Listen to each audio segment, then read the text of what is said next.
Wave function collapse, how observation shapes reality. Imagine if a coin wasn't just heads or tails, but both at the same time, until you looked at it.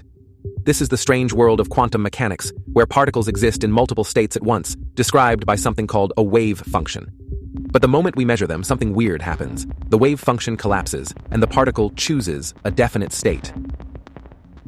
Before measurement, a quantum particle, like an electron, doesn't have a single location or speed.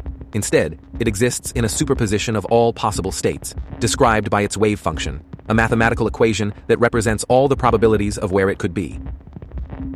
But when we measure the particle, we force it to take on one specific value.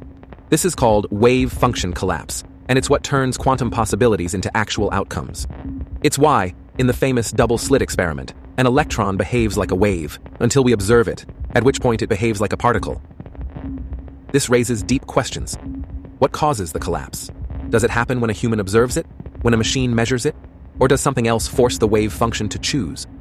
Some interpretations suggest that measurement itself creates reality, while others argue that every possibility still happens, but in parallel universes, the many worlds interpretation. Wave function collapse is one of the biggest mysteries in physics. It suggests that at the quantum level, the universe isn't fully determined until something interacts with it. Is reality truly undefined before we observe it, or is something deeper happening? Whatever the answer, one thing is clear: quantum physics challenges everything we thought we knew about reality. Like and follow to keep exploring the strangest mysteries of the universe.